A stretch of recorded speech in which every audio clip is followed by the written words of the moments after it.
Seasoned frying pan. It's ready for cooking. Well, it's about 6:30 and I think it's time for dinner. So for dinner, I got something special.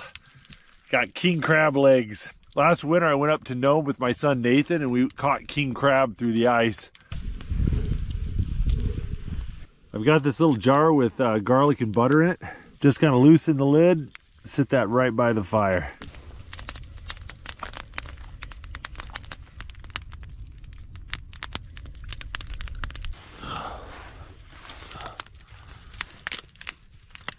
Look at the size of that crab leg.